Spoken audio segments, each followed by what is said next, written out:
introduced as a support for all our practices. And so the reminder is placing the thumb at the base of the ring fingers, and this actually blocks certain channels.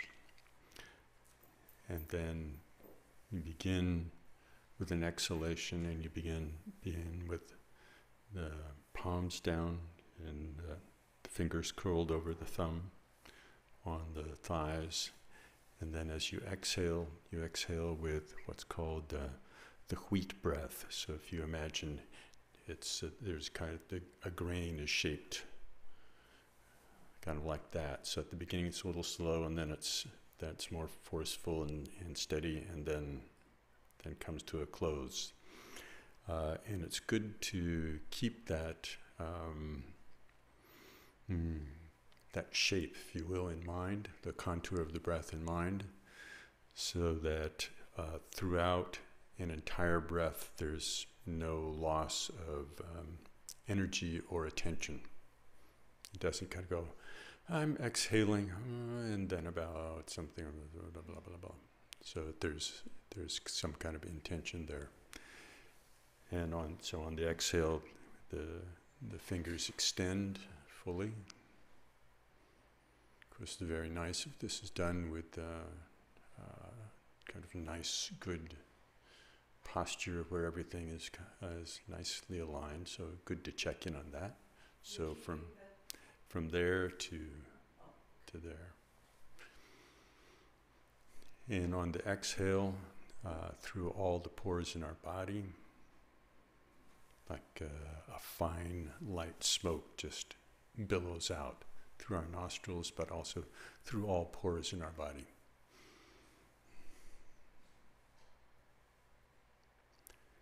And on the inhalation, and wrapping the fingers over the thumb and drawing the hands back on the thighs. Inhalation. With the inhalation, then we imagine all the energy, all the blessings of the Buddhas and Bodhisattvas enter into us through our nostrils, through all the pores of our body.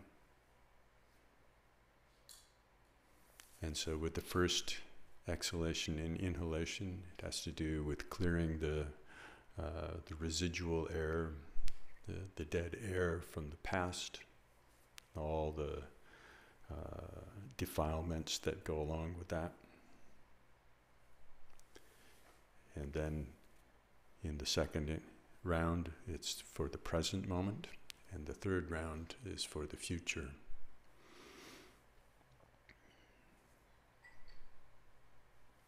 So let's do that to start.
Let's take refuge from your blue book, my white book.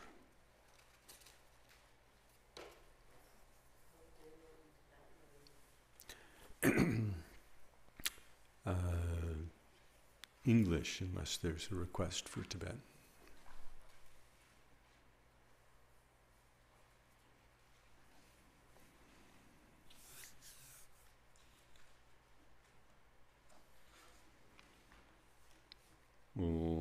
Until enlightenment, I take refuge in the Buddha, Dharma, and the Supreme Assembly. Through the merit of generosity and the other perfections, may I accomplish Buddhahood for the benefit of beings. Until enlightenment, I take refuge in the Buddha, Dharma, and the Supreme Assembly. Through the merit of generosity and other perfections, may I accomplish Buddhahood for the benefit of beings. Until enlightenment, I take refuge in the Buddha, Dharma, and the Supreme Assembly. Through the merit of generosity and the other perfections, may I accomplish Buddhahood for the benefit of beings.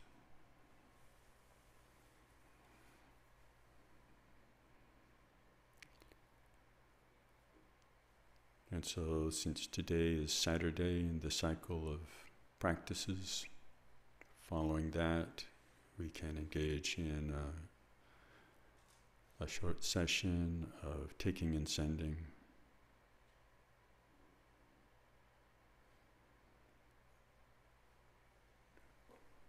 In this case,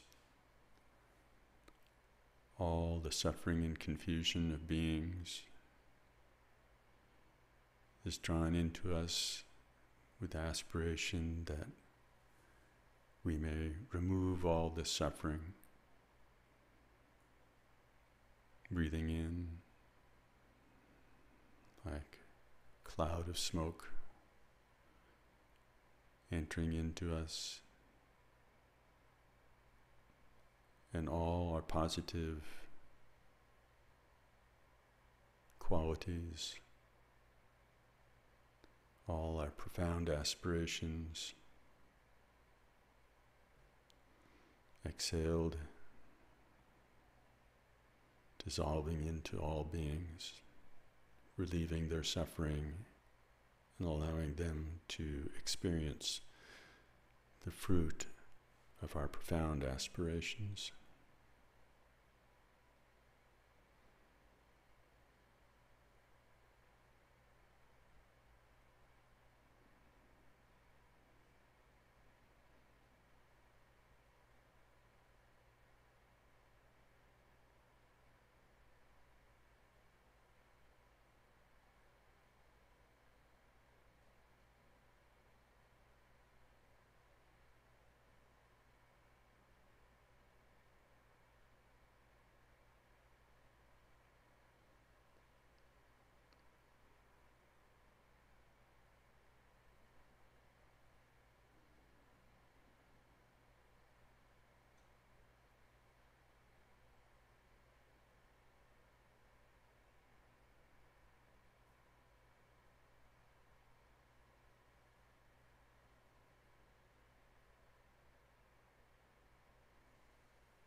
And after an exhalation, just rest in the sense of all beings experiencing the fruit of this profound aspiration.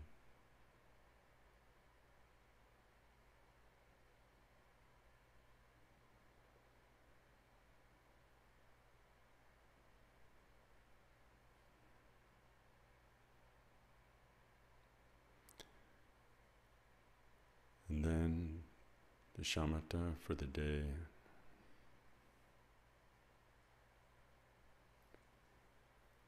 Resting the mind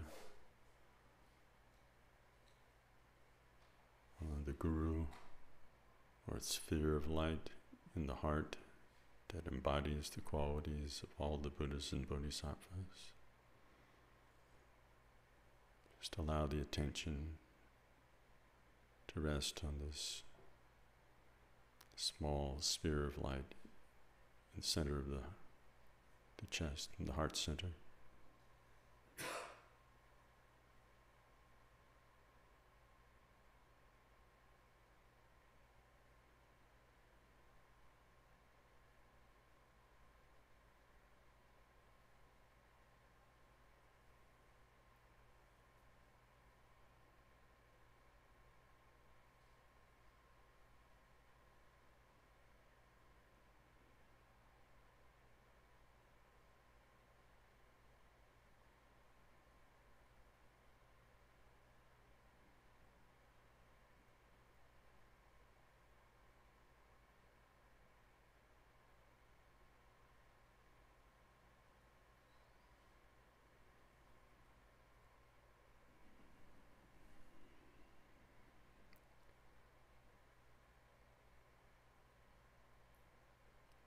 Allow that to dissolve.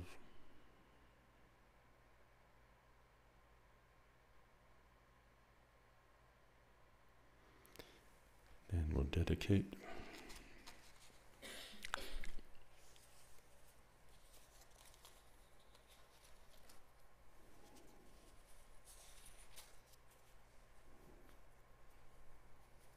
Mine is page 11.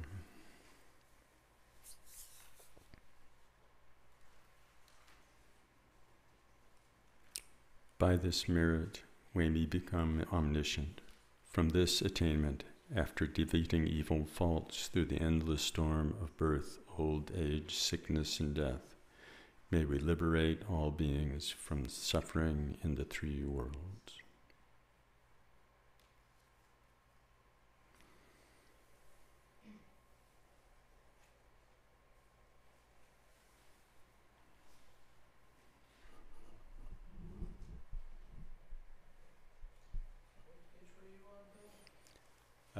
According to my book, it was page 11. In the blue book, it might have a different page number. Which prayer was that? Dedication. In the blue book, it was page 12. Page 12, sorry. In the Ngondro text? No, the, You guys want stuck in? yeah. It's sneaky, and it's an old copy. Since I loaned Eric my version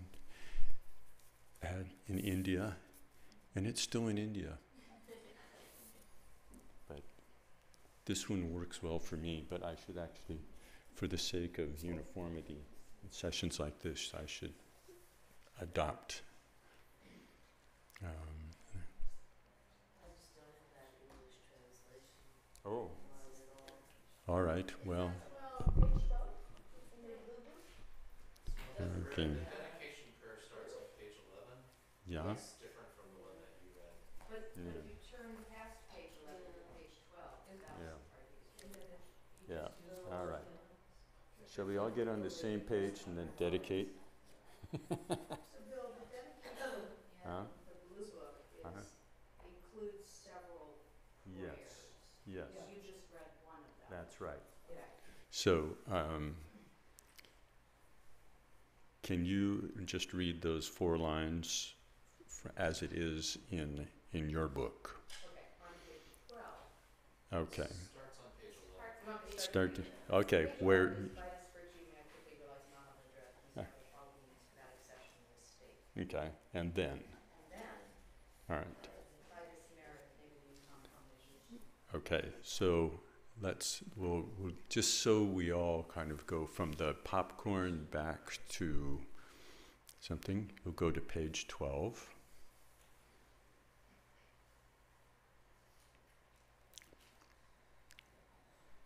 And then Cynthia will read that.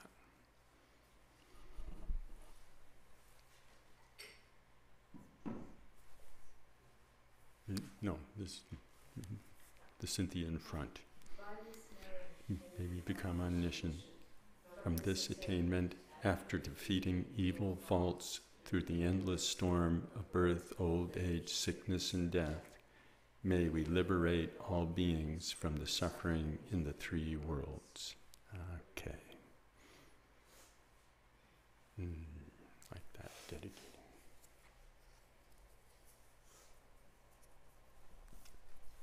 So today,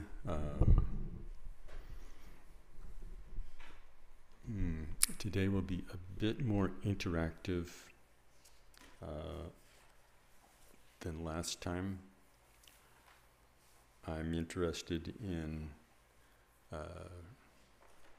how the practice is unfolding for you. So I'll do a combination of, in a certain way the theme is, what did we learn? So part of it is what I learned, since I have had the opportunity to go back and review this and review some of the teachings and find things that I found helpful, can amplify on them, but also I'm interested in what you learned about refuge and bodhicitta in doing the practice for this last period of time. And whether you're formally doing the practice or not, perhaps there's something that you've learned just in relating to your practice in relationship to refuge. Since refuge really is at the core of all practices that we do in some way, then it's good to keep in mind that we could be learning something about refuge at all times, not just when we're doing one practice or another.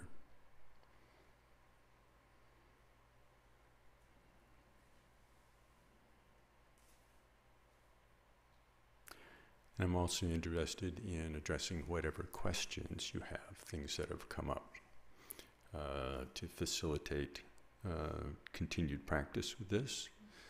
And I should have solicited questions from those who can't come so that we could contribute those. I'll try to make a mental note and see how good the stickiness of my mental sticky notes is, to make sure that I do that in the future.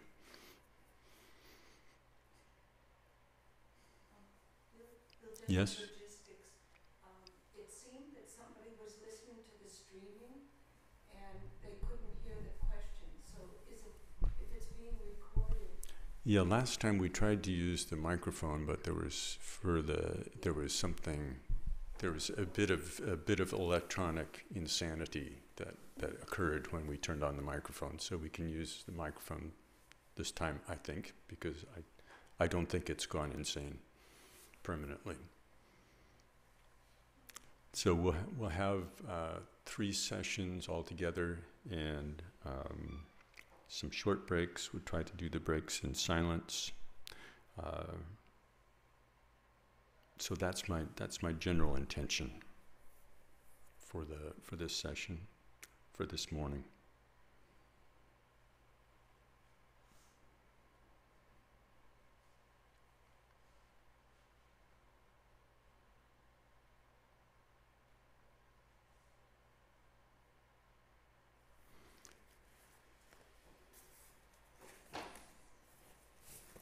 How many of you do not have the sheet with the possible contemplations? Okay. Let's see. I have a few here. I don't have a bazillion, no. All right. Share them as best as you'll probably have to share them.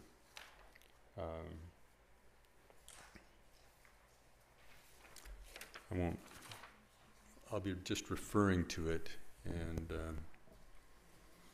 I have to print more if we're going to have more. It's the possible Yes, yes, yep, you have it. Okay. Maybe people who don't have it can sit next to somebody who does have it.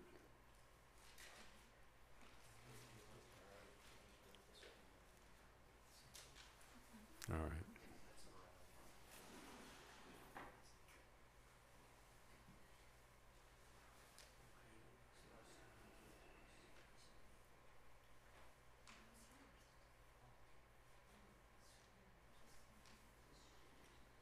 Mhm. Well, I have a question. Yeah. So I was doing the refuge tree prostrations, and that was. Peter, here comes the. So Bill won't have to repeat all of my questions and stream of thought. So I was doing the prostration practice, and I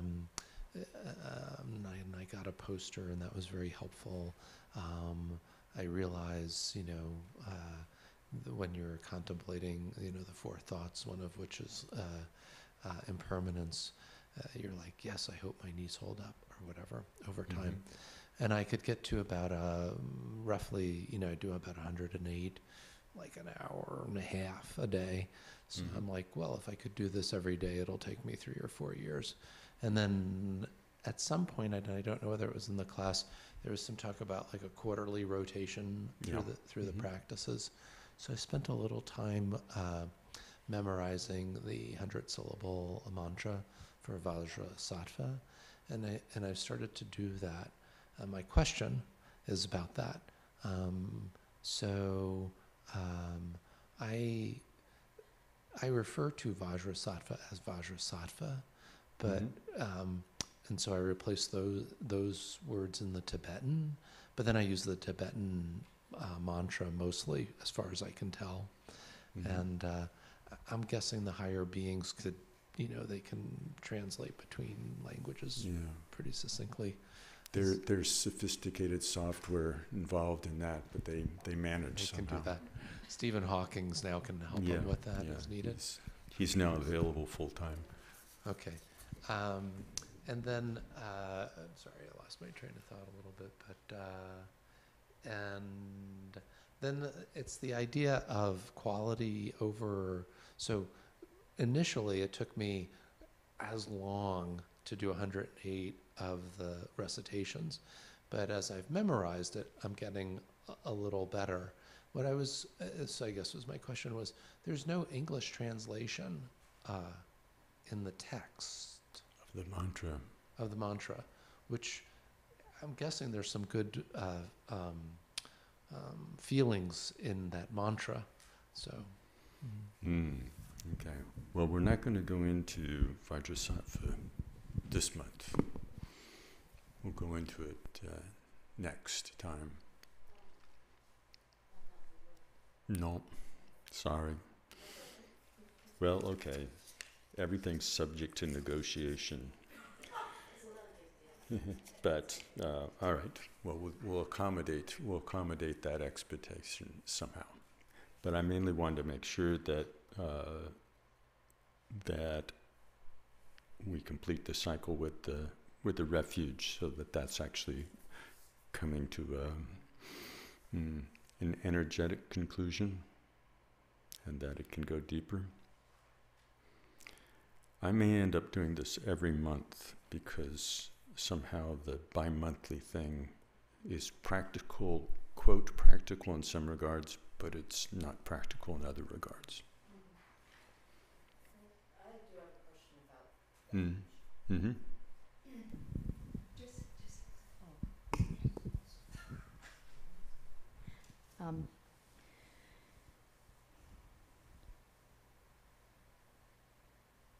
So we recite these words all the time about, I go for refuge. And I like to move beyond words to something else. And I have different tricks that I do to move somewhere beyond just words, to make meaning of what I'm saying. And it's different every time because circumstances are different. But I'm wondering if there are, and maybe that's what that sheet is that I've never seen before, the contemplations to enhance a session. What are the suggestions for, okay, I said the words, how do I turn that into a true experiential act? What am I taking refuge in? Okay. So what have you learned in the last month in pondering that?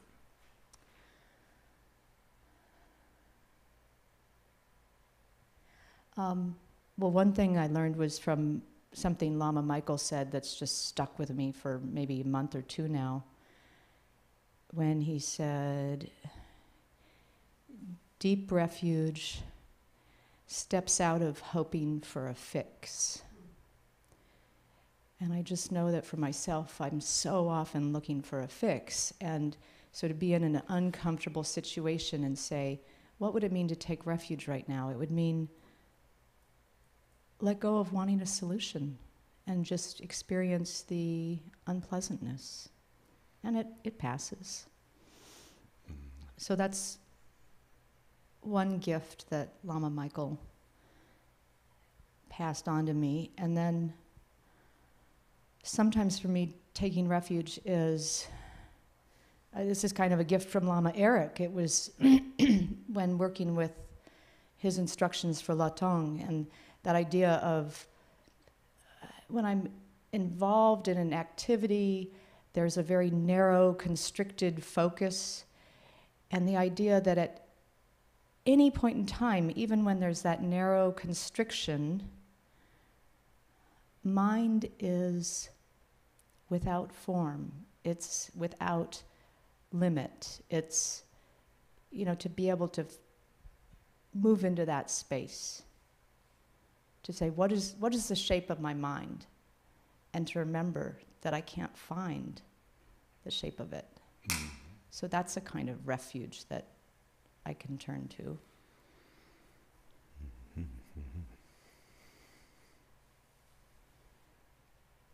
Other than that? Those are the two that I've been playing with most recently. But it seems like we're encouraged to take refuge all the time, just all the time. And I think I fail a lot. So I'm just looking for more ideas. Yeah. Okay. In the formal practice itself, we're taking refuge, and this is the practice. We say prostrations because we're sort of like 100,000, so we get kind of caught on that as called prostrations. But refuge in bodhicitta, that's what this practice is. And you could say in the way that we're doing it in Ngondro, it's the two are the same, the two together.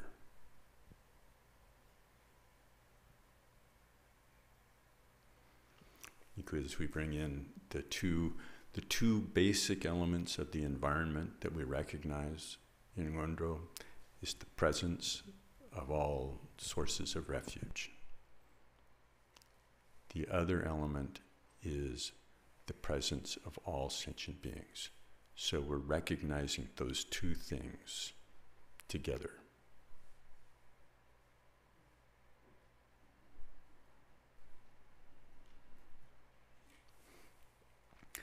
One of the things that I learned, refreshed in stepping into this practice and doing some more reading,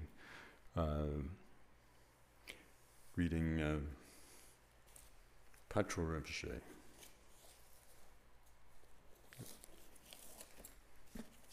Words of My Perfect Teacher. And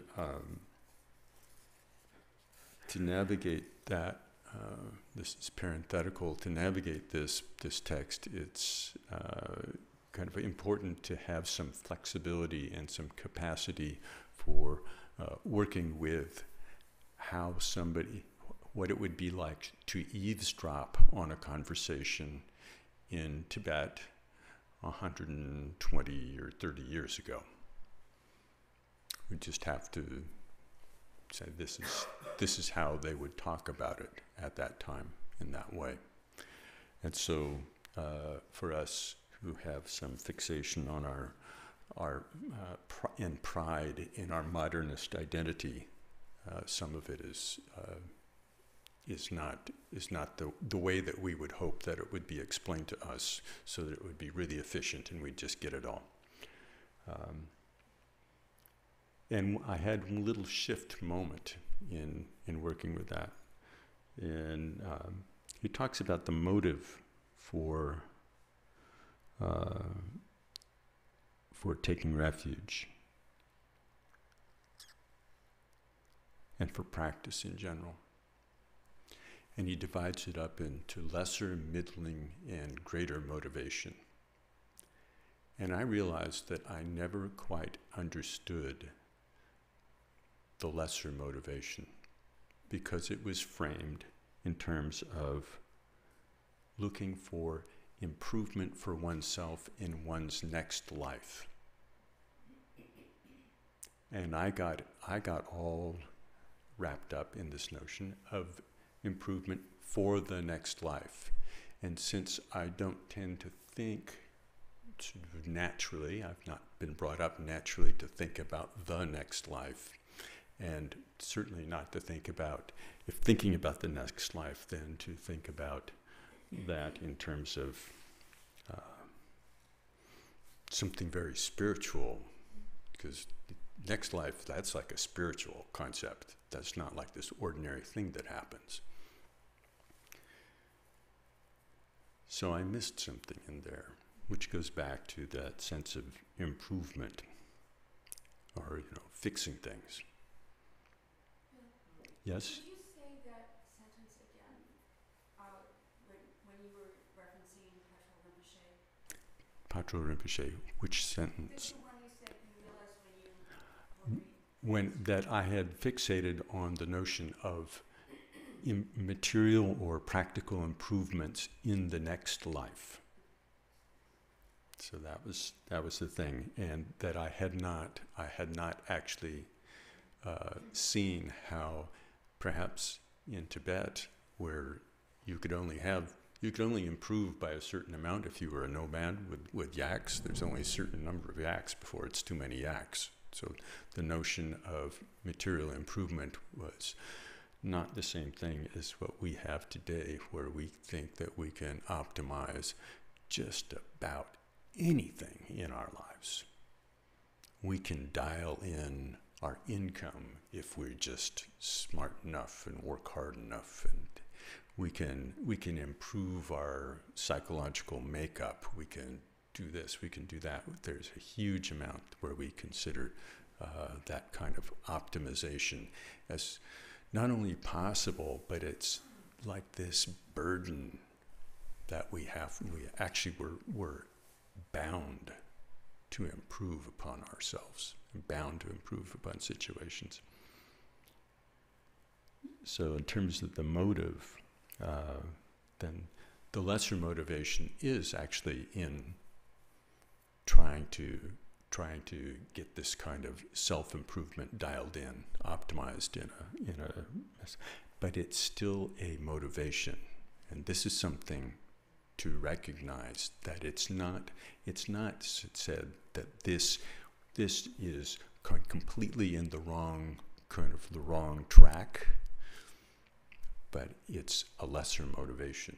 It does not, and it's lesser just because it's more the facts of the matter. If that's the scope of our understanding, if that's our scope of the understanding of how the world works and how suffering and well-being arise, if our scope of understanding is that small, then the benefit will be proportionally small. That's as far as we'll get. It's not like it's said, oh, well, completely off the list, but it's a limited view. The middling motivation is one that actually depends upon seeing circumstances more fully, and to appreciate that it's actually not possible to get out of this cycle of confusion and suffering in its own terms. That won't work for us. And so then we can say, I shouldn't try to do stuff that doesn't work. I should actually try to do something that is workable. But it requires to have that then, but it's still self-referential. I'm not gonna make this thing work just by moving the deck chairs on the Titanic. I won't get there. I have to get off and get in a lifeboat, get away from the Titanic. I have to get out of this system. I'm not going to depend on this system. But it's still something that reflects our understanding of ourself in a situation. The deeper motivation is the one that sees that we're all in it together. It's just not solely ourselves that is stuck in this situation, but all beings are stuck in this situation.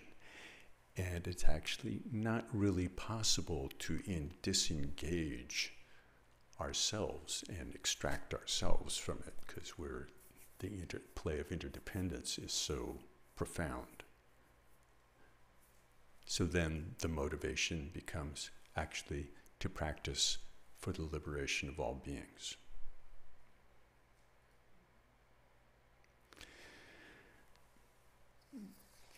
I think it's important not to treat these as a moral hierarchy, or as sort of just a discrete, I'm done with A and now I'm on B, and then I'll go to C after I get, after I work through B. Because we can have little flashes of sanity. And the first flash of sanity is actually, I shouldn't do things that just make my situation worse in this life. That's the first flash of sanity. Beyond that, we can say what actually works deeper in this life.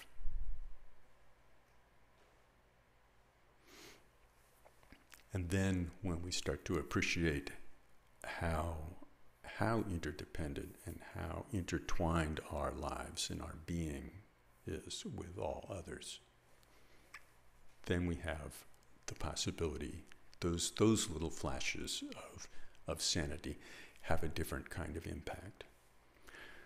So refuge and bodhicitta kind of go together in this regard from the Mahayana perspective. And simply saying, I'm not going to try to fix things, I'll just be with things. And that's sort of in the middle. That's a bit of a flash of the middle sanity. Or it could actually be just a flash of the first sanity, which is that by trying to fix things, I generally don't make them any better. So I'll just back off, and maybe things will actually kind of get better by not trying to impose myself that way. But this is one of the things that I came to appreciate just rereading Patron Rinpoche and doing the practice, and starting to see how much bodhicitta actually is the core of all our practice. We can talk about it, developing some skill in bodhicitta as a foundation, but I came to appreciate it's more like developing something where we can really see what we're developing, and then see how that's actually embodied in all our practices. whatever practice it is, it's embodied in it. It actually is the practice. And whether it's the relative aspects of mind training, whether it's calm abiding and insight, whether it's yidam practice, whether it's the Ngondro practices, it's actually embodied. All those practices are embodiment of practice of bodhicitta, the union of the two bodhicittas. In a certain way, you could say there isn't another practice. So when we and the refuge piece of it is shifting from all the various motives that have shortcomings to actually keeping our eye on the deeper, what actually provides. And the word refuge itself it's connected with a sense of protection. What actually so we're actually like protecting ourselves from ourselves in the end. That's what we're doing. So that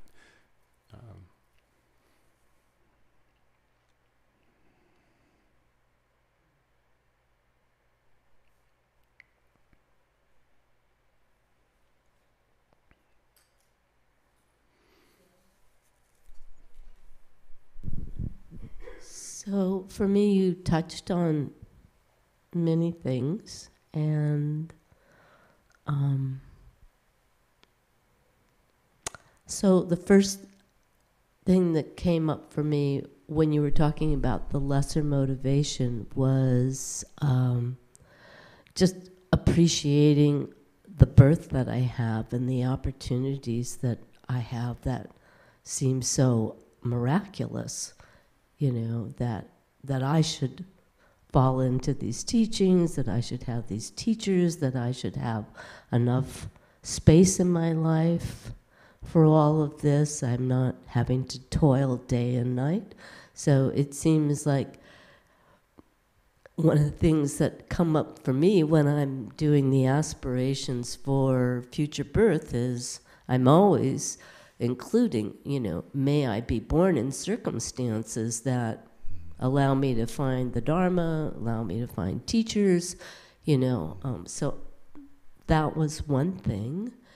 And then I guess, so sort of using that word fix, it seems to me that the more sane I am, the less I'm adding my confusion to everything. So the more clarity I have in my own, owning my own experience and not laying that out like, oh, you make me, or you did this to me, or this caused me to be this way. It seems like in that way I'm kind of in there with all sentient beings, but trying to not be, well, I guess it's coming back to that word fix a little bit, sort of fixing myself, if I want to think of it that way. Am I making any sense right now about this?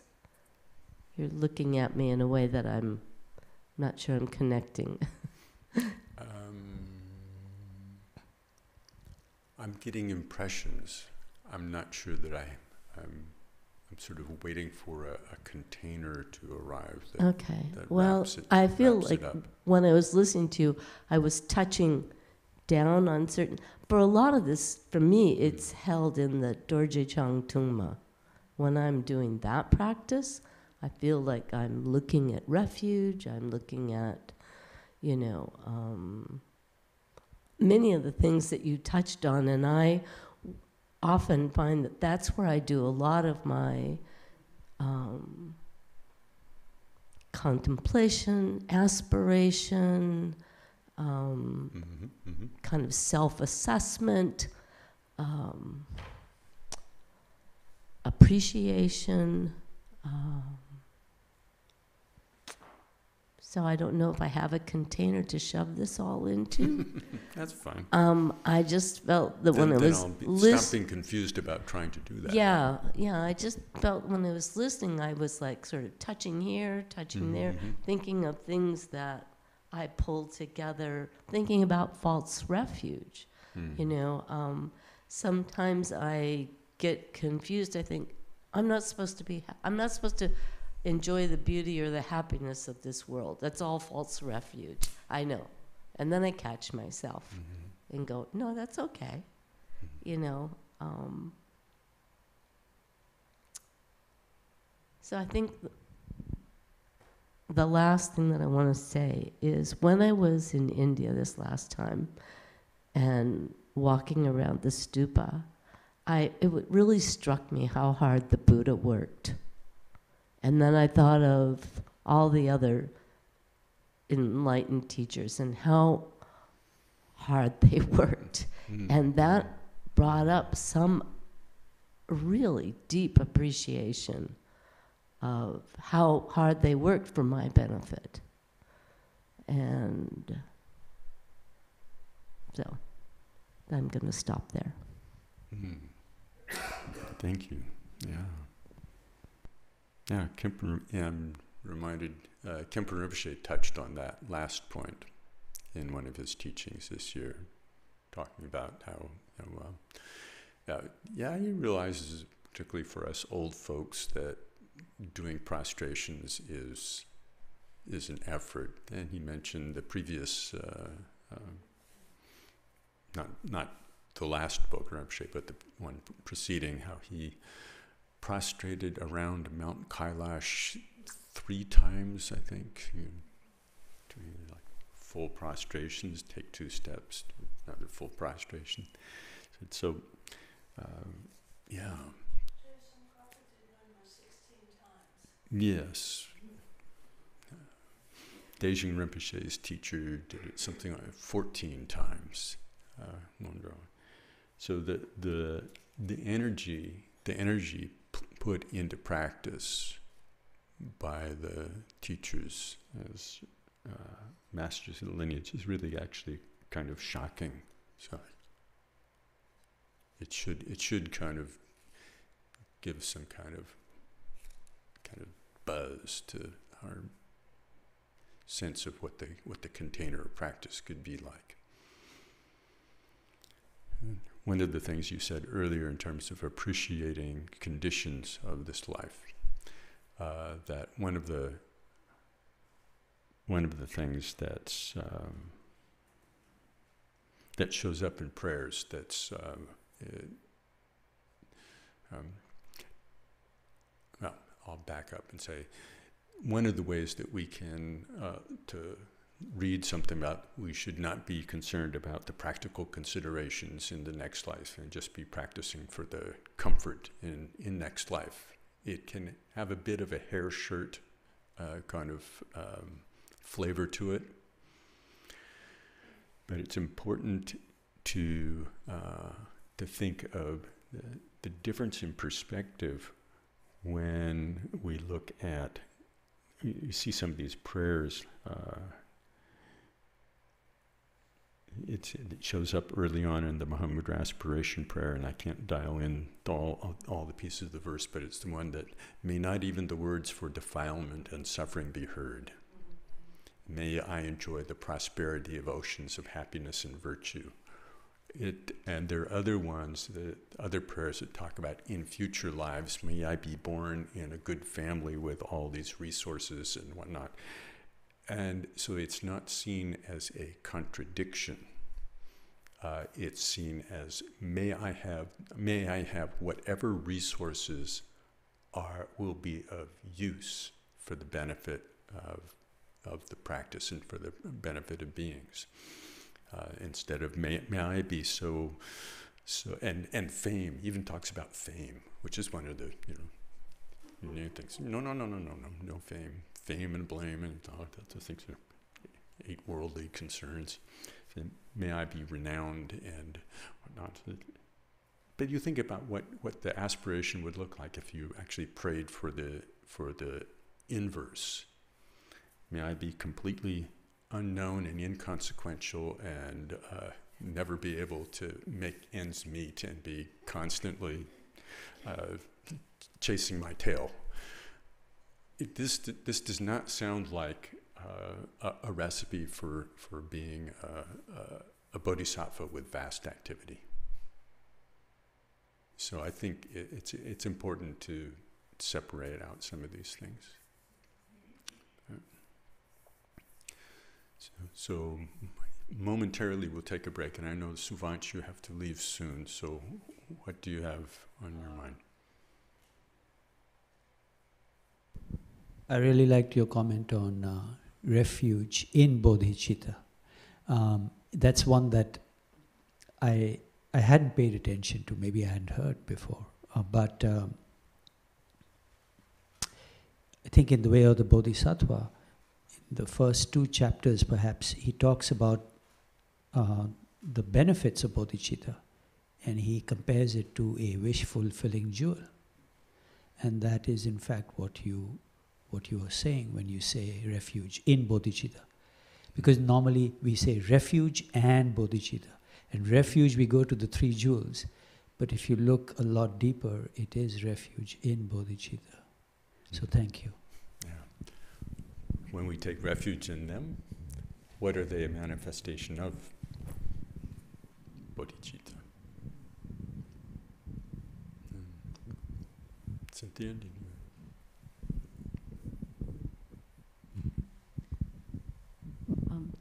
You asked what we learned this last month.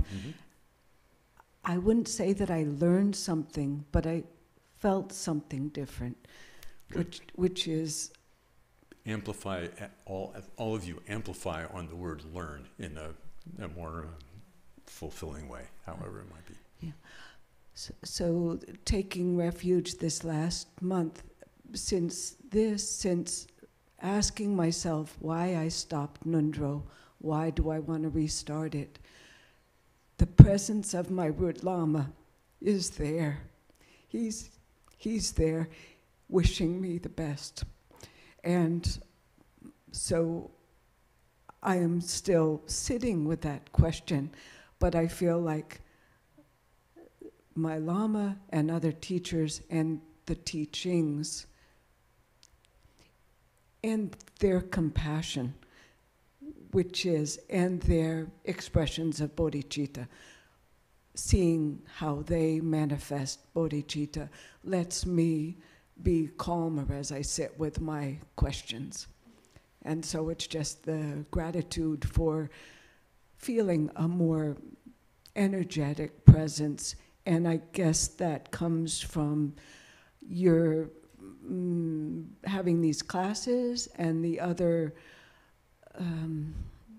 bringing the familiarity and other questions up in front, which just adds energy. But it's a safe place because I'm taking refuge and they're there. Yeah.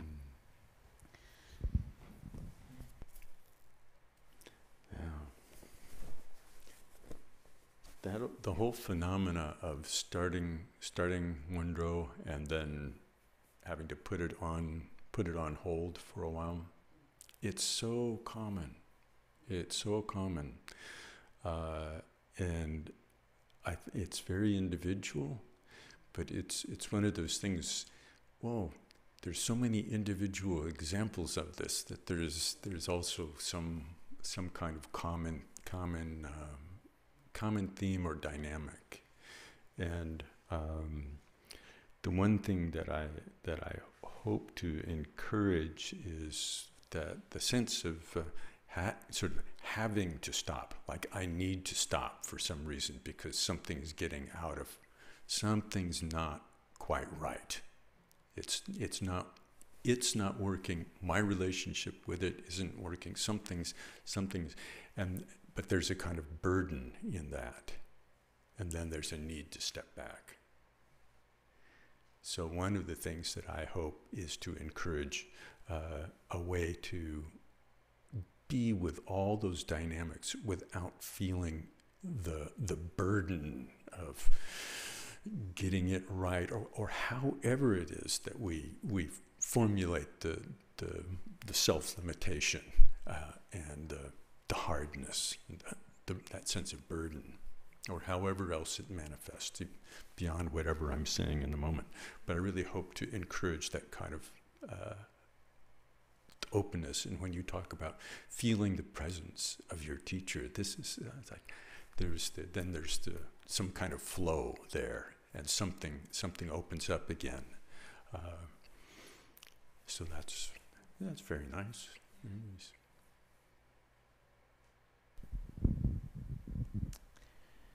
So I also started them and quit.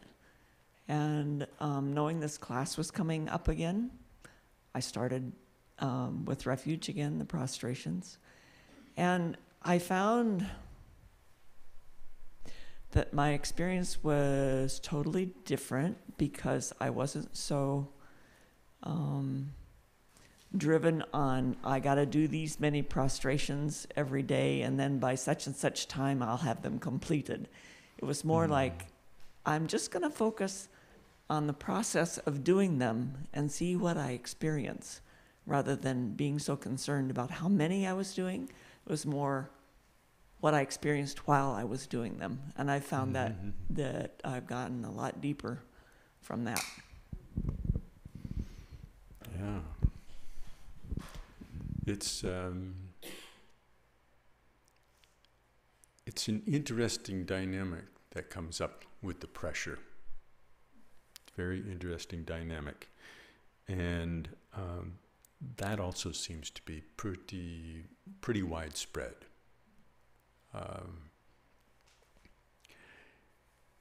And Bokar Rinpoche himself kind of had to reflect on that and see how does that actually work differently for us, and versus how it worked for him and for his cohorts there.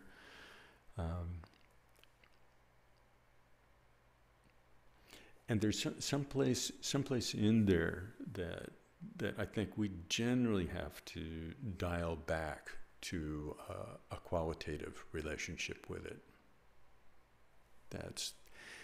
And then once we actually find something there, then I think it's possible then to pick up a little bit of the sense of urgency, you could say, in doing it. That has some like, no, I should show up for my practice today.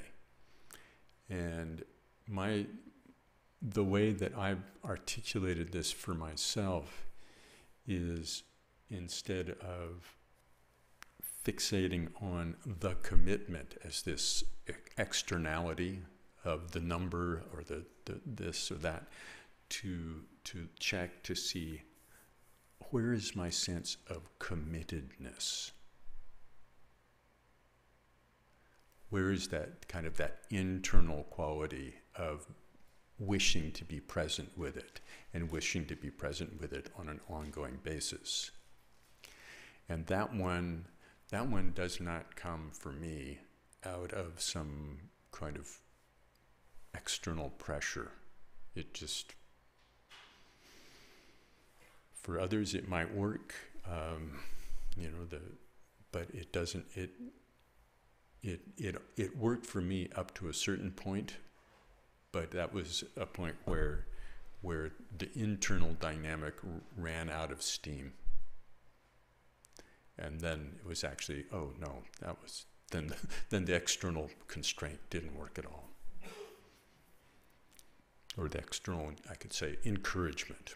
But it felt, that's actually interesting, noticing how my language went to constraint.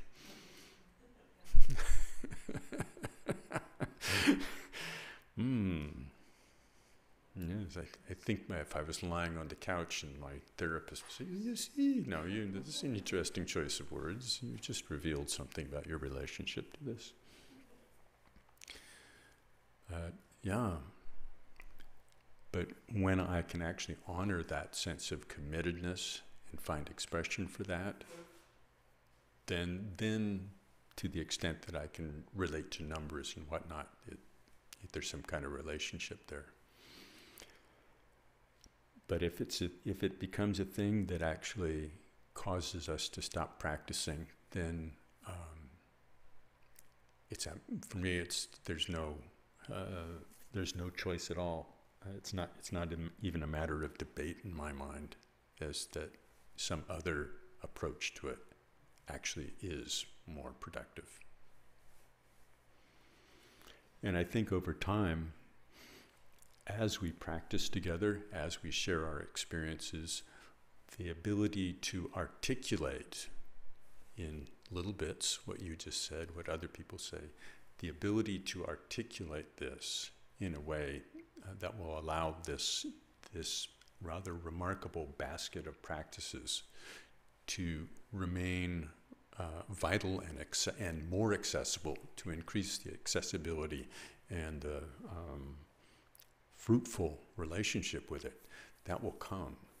But it's actually only in our sharing. And Bokar Rinpoche was very big on hearing what people had to say, which was it was the first time we were used to lamas who came out of the old school, where it was, well, this is the way it is, and that's points 1, 2, 3, and come back to me when you've gotten through number 3, and then we'll go on to 4, 5, 6. And that was it was very different to have somebody say, "What's your experience? Does this work? What's the issue?" It's very different. I think we take it for granted, but it was not part of the original presentation of things. But we have to remember that it worked for them. Actually, our experience, those of us who met kind of the old school people, we know it actually worked for them. They were not hard, uncaring, brittle kinds of people. They had other, dramatically the opposite. Well, I think we should continue our discussion a little bit after we take a break. So let's take a break for a few minutes just to stretch, and then we'll go on to some more dimensions of things.